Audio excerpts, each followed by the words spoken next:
Assalamualaikum warahmatullahi wabarakatuh. Bismillahirrahmanirrahim. Allahumma sholli wa sallim ala sayyidina Muhammadin wa ala alihi washabihi asma'in nama ba'du. Sedanten ingkang kula hormati wabil khusus teman bapak kula Kiai Haji Agus Ali Masyuri. Beberapa kiai yang tanpa ngurangi rasa hormat, saya hormati semua. Ini ada beberapa Gus. Ini saya ngaji insyaallah seperempat jam. Seperempat jam nanti yang menghisap Gus Kausar berapa Gus?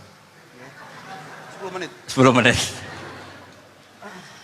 Begini, sebetulnya saya membela semua umat Islam itu ahlul jannah.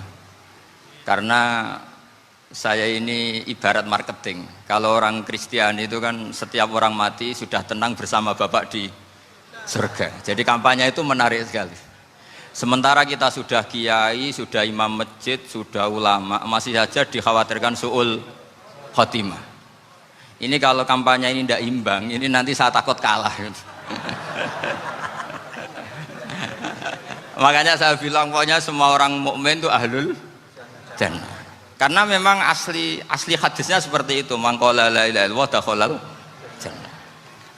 Bahwa kemudian ada beberapa kiai yang mungkin wataknya itu pesimis, kemudian bikin sekian aturan-aturan yang sebetulnya itu cerminan dari pesimisnya, terus akan-akan masuk surga itu susahnya bukan main.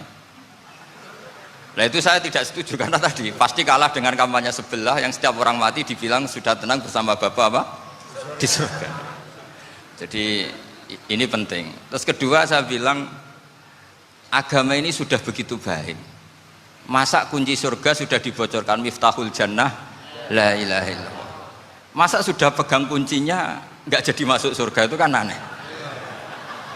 Ya sudah masuk saja, tapi tidak usah minta bantuan saya, masuk aja, kan sudah pegang kuncinya.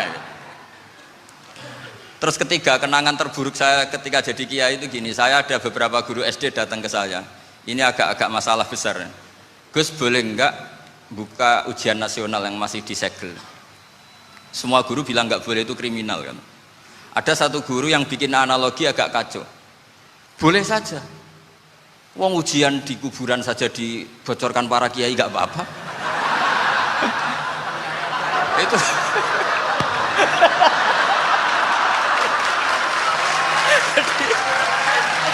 Tapi ini kriminal ya. Perhatian kepada kiai, nggak boleh memukul pemateri.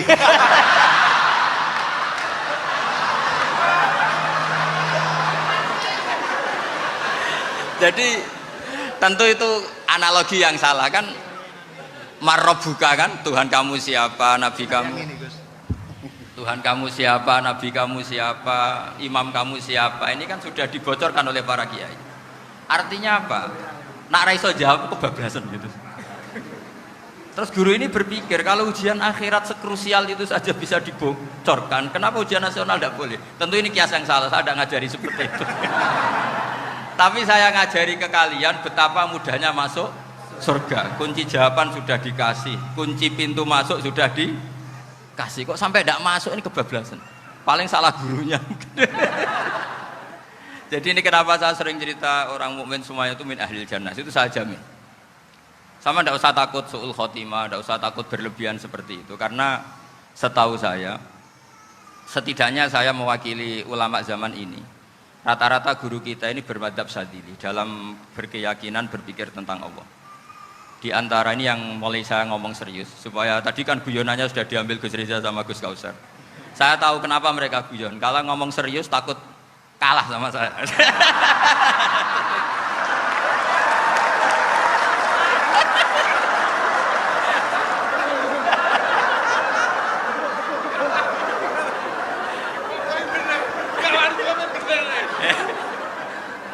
Karena saya ini sudah terkenal pemikir serius, jadi artinya itu satu kepintaran mengalihkan, ya, oh ya, sudah itu satu kecerdasan. Tidak hanya ngalim tapi betul cerdas. Betul cerdas. Jadi itu bukti beliau-beliau ini cerdas itu. Saya berpikir begini, ini madzhab Syadzili. Kita semua tentu Syadzili karena kita semua ngaji kitab hikam. Kita tahu kitab hikam itu muridnya Abul Abbas Al-Mursi. Abul Abbas Al-Mursi muridnya Syekh Abil Hasan apa? Asy-Syadzili. Saya masih ingat betul makalah itu dan saya ulang-ulang. Setiap saya ngajar di sarang saya ajarkan itu. Kilali, kata Abdul Hasan Asyadili, saya pernah dapat hatif, dapat semacam ilham. Apa makna min syarril waswasil khannas? Itu kata beliau dijawab oleh hatif itu. Hatif itu nggak perlu diterjemah tadi ada, karena tadi diajarin itu. Apa yang dihidupkan itu nggak perlu dijelaskan. Kata hatif tadi, waswasun yadkhulu bainaka wa baina habibika. Yunsika altofahu alhasanah wa yudzakiruka af'alaka asayya wa yukassiru indaka dzatas shimal wa yuqallilu indaka dzatal yamin liya'dila bika an husni dzanni billah ila su'idzanni billah. Jadi yang dikatakan waswas adalah kamu digiring untuk hanya ingat sisi-sisi kamu yang negatif, dilupakan bahwa Anda punya sisi-sisi yang positif. Misalnya seperti ini, mungkin secara fikih tadi banser-banser tegas, wah ini masalah lelaki perempuan dipisahkan gini-gini. Tapi kenapa Ghazali bilang ya sudah gini gak apa-apa. Sebetulnya ada rukhsah itu karena ini di depan umum. Yang paling pantangan Nabi itu la yakhluwanna rajulun bimra'atin. Ini ada yang menjaminnya gitu. Malah khawatir saya di sini dipisah tapi setelah berduaan nggak bisa. Jadi toleransinya karena ini di depan umum. Itu masih ada toleransinya. La yakhluwanna rajulun bimra'atin. Begitu juga ketika kita dosa, misalnya kita dosa. Orang Islam setiap dosa itu pasti ingat salahnya, kemudian istighfar. Dan ketika satu kebaikan dibandingkan keburukan, itu kata semua ulama, karena sayyi'ah itu bernilai 1, kebaikan bernilai apa? 10. Itu masih surplus berapa? 9. Jadi itu cara berpikir Abdul Hasan Asyadili. Kenapa kamu harus berpikir positif tentang Tuhan? Sekali berpikir tentang negatif, itu bahaya betul. Misalnya begini, kamu berpikir, tak rewangi, jadi kiai, sujud, rukuk, ternyata aku tetap lebu neraka, gunanya apa? Itu menurut saya kan nggak punya akal. Sujud itu satu kelaziman menghamba kepada Allah. Normalnya seorang hamba itu ya sujud. Kemudian gara-gara kamu ingin masuk surga, terus logika kamu dibalik, gunanya apa saya sujud? Ternyata saya masuk neraka. Itu pertanyaan yang benar-benar bodoh dan itu menjadikan Allah benci. Logikanya dibalik begini. Ini saya ngomong serius karena ini bentuk kemenangan saya ini bentuk kemenangan saya. Saya berkali-kali ngomong di kota pelajar di Jogja karena banyak pengujinya juga. Bukan sekedar pendamping tapi penguji. Banyak yang profesor, bukan sekedar dokter, banyak yang profesor. Jadi biar ini dok. Begini, saya pernah ditanya sama seorang dosen, Gus, saya ini ngaji hadis banyak, tapi ada yang saya tidak paham, yaitu mangkola la ilaha illallah dakhalal jannah, ada kalimat wa in zana wa in saroko. Meskipun pernah zina, pernah maling. Ini kan seakan-akan mentoleransi perzinaan dan pemalingan. Terus saya bilang, oh makna hadis itu seperti ini. Jadi kebenaran absolut, kebenaran yang mutlak itu tidak akan terganggu oleh status perilaku seseorang. Saya berkali-kali memberi contoh.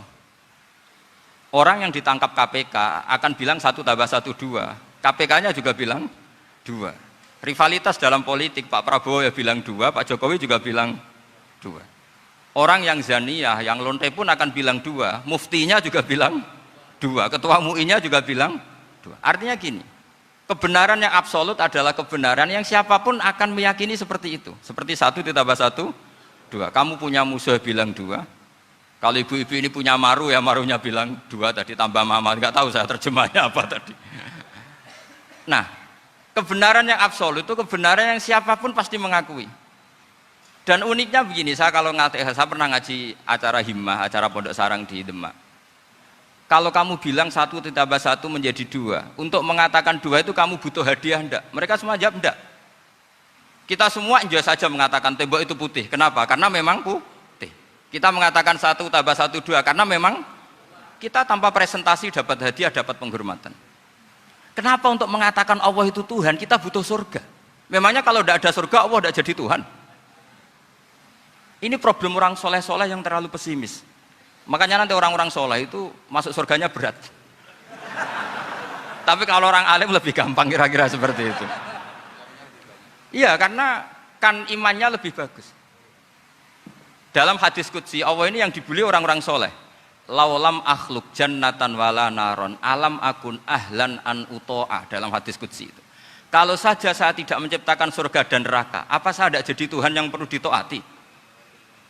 Apa kalau kamu tidak saya kasih uang 1 juta terus bilang 1 tambah 1 11? Enggak kan? Tetap bilang berapa? 2. Kalau kebenaran absolut yang 1 tambah 1 kamu bilang 2 meskipun tanpa mendapat hadiah. Kenapa untuk bilang Allah Tuhan kamu butuh hadiah surga? Itu kan serah ikhlas belas. Makanya saya terus mengajarkan ikhlas. Ikhlas itu bisa dilatih dengan akal, dengan pikiran, bil ilmi lah. Harus dilatih.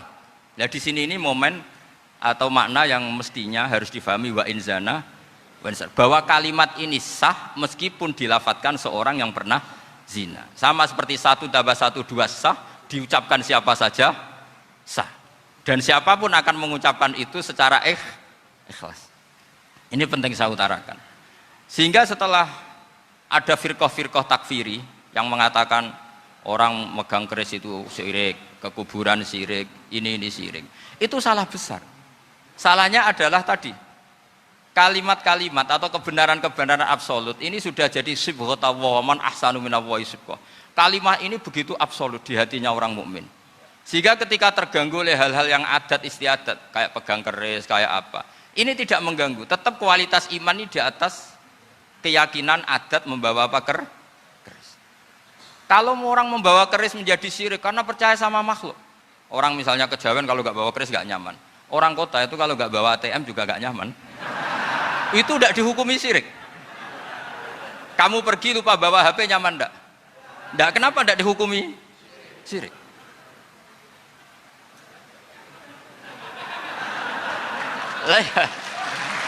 Jadi ini logika. Jadi makanya ini Gus Reza boleh ngeritik saya itu berkali-kali bilang saya termasuk ulama yang mau bikin gerakan cangkem elek. Karena nanti kalau saya nisbatkan ke Rasulullah itu tidak pantas karena Nabi ahsanan nasi khalqaw wa khuluqa. Tapi saya siap jadi bempernya Rasulullah Shallallahu Alaihi Wasallam. Pernah ada diskusi di Jakarta, ini kisah nyata. Apa dalilnya setelah sholat salaman? Mana hadisnya? Itu dijawab hadisnya tentu kita kesulitan. Kalaupun ada hadisnya dhaif semua yang masalah musafahah. Akhirnya mau tidak mau dijawab pakai cangkem elek. Boleh enggak kamu setelah salam nyalain HP yang off? Boleh. Boleh enggak ke kamar mandi? Boleh. Oh berarti kencing boleh, nyalain HP boleh, yang enggak boleh itu ingat Allah. Karena mereka mengkritik wiridan, ngeritik salam. Akhirnya mikir deh. Ada enggak hadisnya orang setelah sholat nyalain HP? Enggak ada kan? Tapi mereka nyalain HP enggak hambatan, tapi untuk salaman masalah kan. Ke kamar mandi boleh, tapi untuk wiridan enggak boleh. Akhirnya mereka sadar, oh iya. Lama-lama dibisi gini yang kelompok itu. Kamu itu korban aliran supaya kamu gak ingat Allah, ingatnya HP-nya. Sehingga orang wiridan kamu kritik, orang nyalain HP tidak kamu kritik. Itu kelompok itu adalah kelompok orang-orang yang supaya orang Islam itu lupa Tuhannya. Itu gerakan cangkem elek, tapi jadikan orang sadar. Jadi ini penting. Jadi kalau kamu tidak bisa bela agama dengan jalan yang lurus karena tidak bakat itu. Nggak apa-apa pakai cangkem elek tadi karena nggak mungkin gerakan ini dinisbatkan kepada Rasulullah Shallallahu Alaihi Wasallam.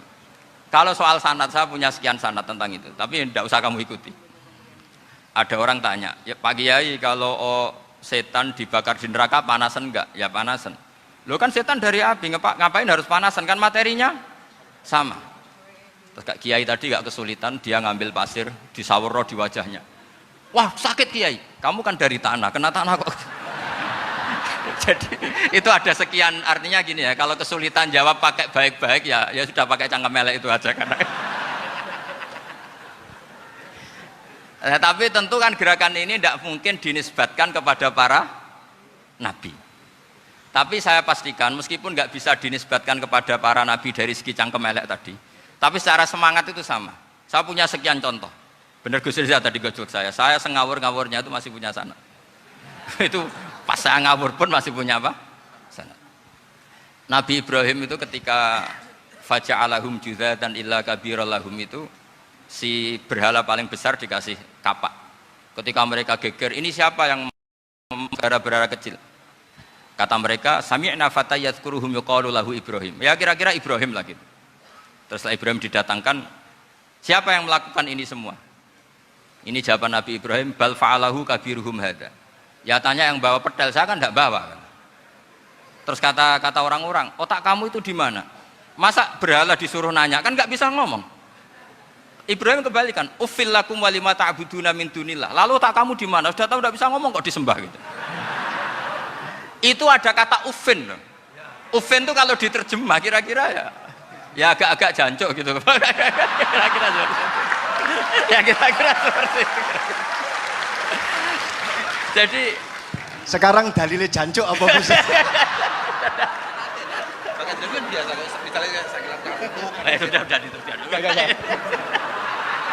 Gimana?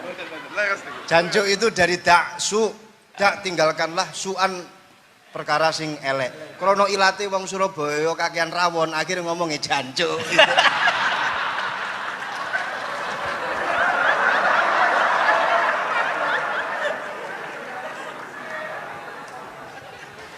Jadi mulai dulu melawan kebatilan itu harus pakai logika yang vulgar. Karena memang nggak mungkin dengan bahasa-bahasa priayi itu nggak mungkin. Dan ini penting saya utarakan. Nah, kalau nanti nggak mungkin dinisbatkan kepada Rasul karena Nabi adalah ahsanan nasi khalqa wa khuluqa, kita yang ngambil alih saja. Gus Reza, saya, Gus Kaustan ini cara cangkem elek kan pantas. Luas. Selain bakat ya sudah natural. Karena memang itu cara kita menjelaskan kebenaran. Saya ulang lagi, itu cara kita menjelaskan apa? Kebenaran. Mau tidak mau. Saya pernah ditanya sama seseorang, Gus, beberapa nabi itu kan poligami. Poligami itu bukti hipersek. Karena yang tanya itu orang nasionalis yang nggak pati senang Islam. Terus tak balik tanya, perempuan itu makhluk lemah enggak? Ya lemah.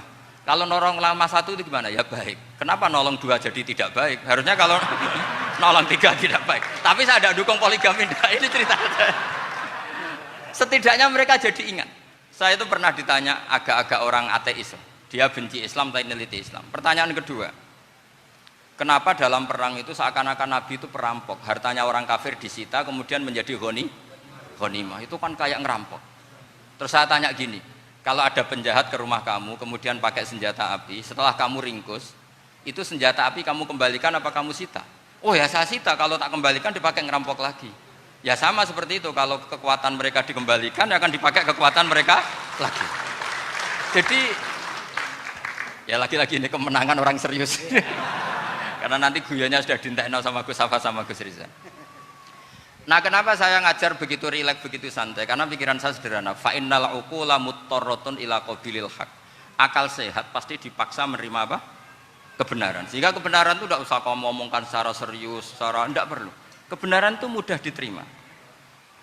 Saya itu pernah ngaji berkali-kali di Jogja di mana-mana sampai ada buku seorang dokter nulis tesisnya itu bangga lagi menjadi muslim setelah ngaji saya itu. Karena saya menerangkan itu ringan. Orang Islam itu harus mencintai Allah. Ciri utama cinta itu tidak tegang, rileks. Saya bilang begini, kalau kamu pernah 1 tahun digratisi orang rumah, makanan, kamu kira-kira itu mudah nggak mencintai orang yang berjasa sama kamu minjemin rumah dan kasih makan gratis? Mudah kan?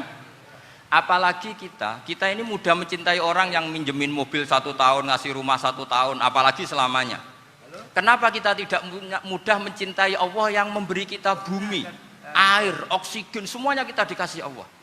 Akhirnya mereka mikir, wong mencintai seseorang yang ngasih dalam durasi 1 tahun saja mudah, apalagi mencintai Allah yang ngasih kita tanpa batas. Itu disebut walladzina amanu asaddu hubbal lillah. Orang mukmin itu mudah sekali mencintai Allah. Caranya dilatih tadi.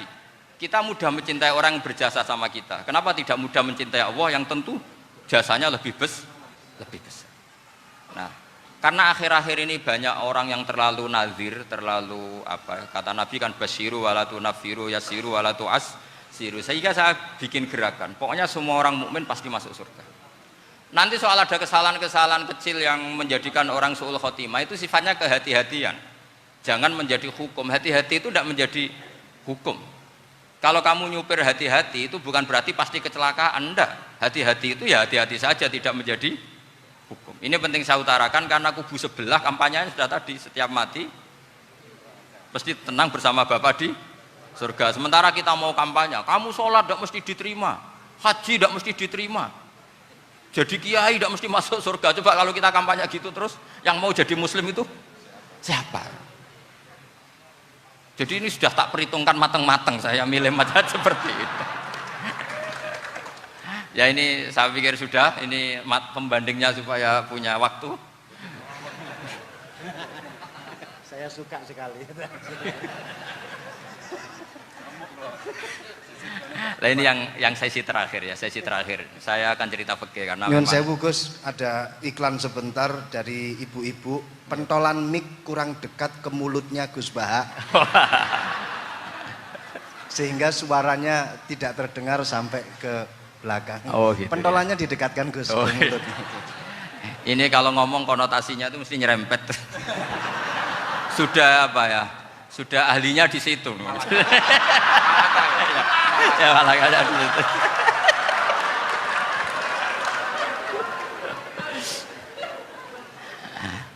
Dalam sesi terakhir saya cerita pentingnya pembanding.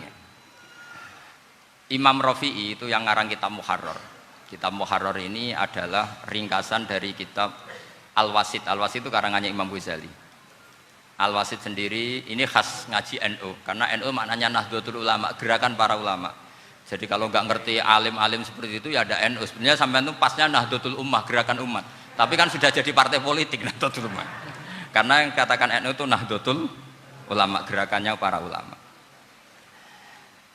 Imam Rafi'i itu berpendapat sujud itu cukup pakai baduk, pakai jidat.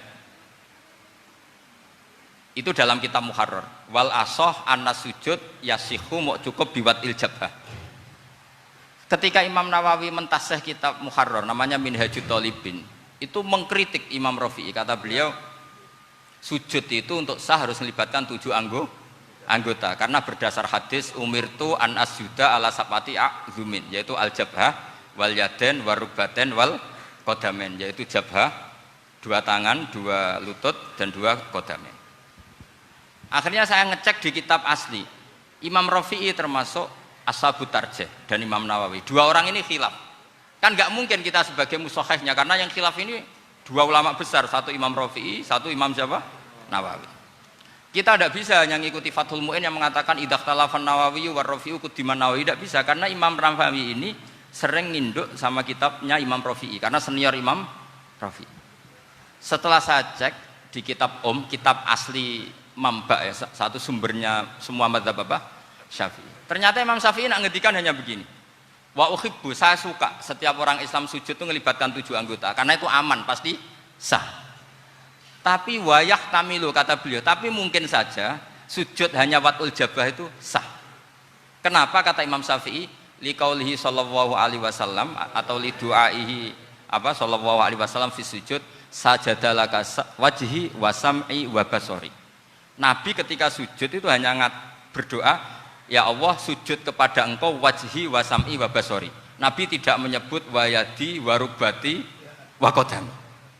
Sehingga saya berkali-kali bener kata Gus, saya ini pembela umat sing sujute 7 anggota ya tak lem, pantes dadi Rais Suriah. Itu.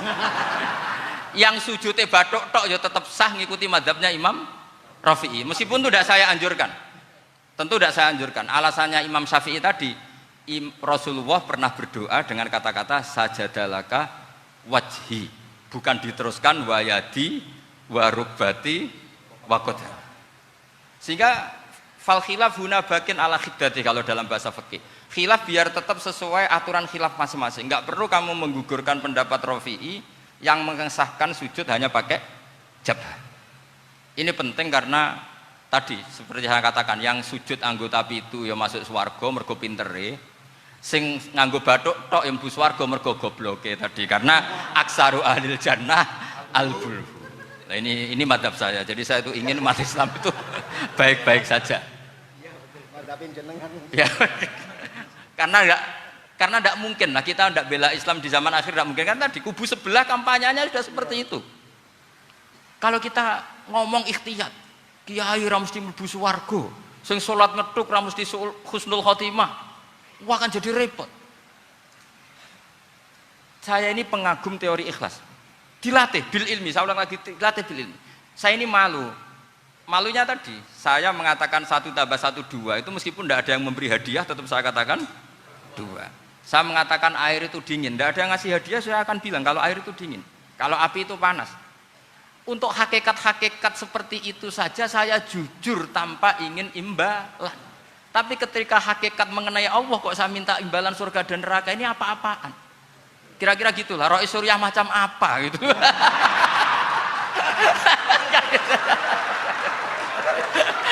Ya saya kira demikian. Assalamualaikum warahmatullahi wabarakatuh. Waalaikumsalam warahmatullahi wabarakatuh.